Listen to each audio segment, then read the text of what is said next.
प्रियंका गांधी की संसदीय पारी का आगाज। अब पार्लियामेंट में एक साथ दिखेंगे गांधी फैमिली। संसद में आ गया एक और गांधी परिवार का मेहमान।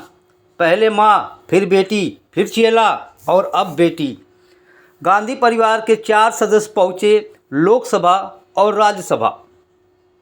एक वक्त था प्रियंका गांधी को कांग्रेस में एंट्री के लिए कांग्रेसी कार्यकर्ता एड़ी चोटी एक कर दिए थे और बार बार पोस्टरबाजी कर रहे थे और प्रियंका गांधी को राजनीति में एंट्री की मांग कर रहे थे और जगह जगह पोस्टरबाजी की जा रही थी। लेकिन वक्त और हालात ऐसा बदल गया कि कांग्रेस के लिए अब वही प्रियंका गांधी मजबूरी बन गई और आज एक सांसद के तौर पर लोकसभा पहुंची। माना यह जा रहा है कि इंदिरा गांधी की जगह प्रियंका गांधी लेंगी, लेकिन वक्त के हालात में सब कमज़ोर होता गया। कांग्रेस टूटती चली गई क्योंकि सोनिया गांधी नहीं चाहती थी कि प्रियंका गांधी की राजनीति में सक्रिय एंट्री हो, क्योंकि फिर राहुल गांधी कमज़ोर हो जाते और फ्लॉप हो जाते। लेकिन जब राहुल गांधी का जादू नहीं चला तो आखिरकार सोनिया गांधी को प्रियंका गांधी पर भरोसा करना पड़ा और वायनाड से टिकट दिलाकर उन्हें जीत भी हासिल कराई।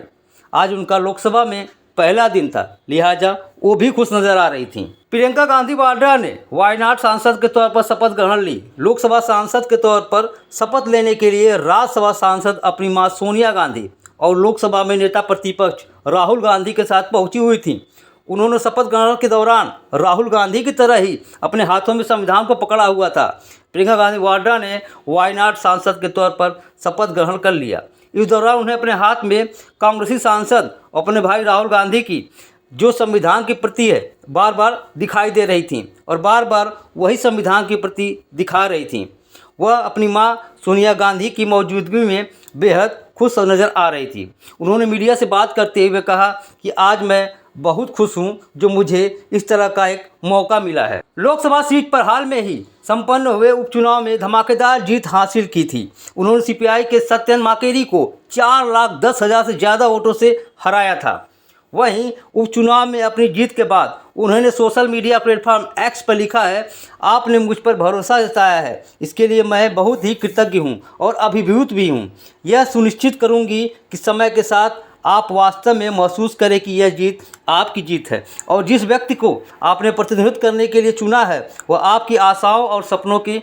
मैं संसद में आपकी आवाज़ बनने के लिए उत्सुक हूँ और आपकी हर आवाज़ उठाऊंगी। कांग्रेसी कार्यकर्ता लंबे वक्त से प्रियंका गांधी की सक्रिय राजनीति में आने की मांग कर रहे थे, लेकिन बीते दिनों जैसे ही प्रियंका गांधी को वायनाड सीट से उपचुनाव लड़ने के आधिकारिक ऐलान हुआ तो देश भर के कांग्रेसी कार्यकर्ता खुशी में जताए। लेकिन बीते दिनों जैसे ही प्रियंका के वायनाड सीट से उपचुनाव लड़ने के आधिकारिक ऐलान हुआ तो देश भर में कांग्रेसी कार्यकर्ता झूम उठे और खुशी की लहर जताई। अब उनके सांसद के रूप में शपथ ग्रहण करने के बाद कांग्रेसी कार्यकर्ता काफ़ी उत्साहित नजर आ रहे हैं।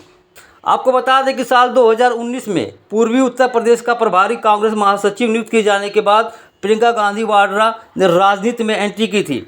1 साल बाद भी उन्हें पूरे राज्य की जिम्मेदारी सौंप दी गई थी, लेकिन उनकी पार्टी 2022 के उत्तर प्रदेश विधानसभा चुनाव में प्रभाव डालने से विफल रही, यानी प्रियंका गांधी यूपी में फ्लॉप हो गई। उन्होंने 2024 के लोकसभा चुनाव में उत्तर प्रदेश और अन्य राज्यों की सबसे पुरानी पार्टी को चलाने में महत्वपूर्ण भूमिका निभाई। ऐसे अटकलें भी जताई जा रही थी कि प्रियंका गांधी वाड्रा को रायबरेली से मैदान में उतारा जाएगा। हालांकि उन्होंने संगठनात्मक जिम्मेदारियों के कारण चुनाव लड़ने से इनकार कर दिया।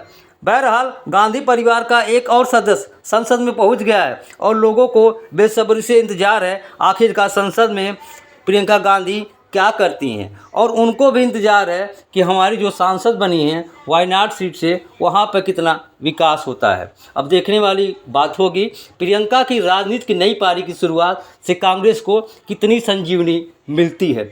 ब्यूरो रिपोर्ट, राष्ट्र खबर, दिल्ली।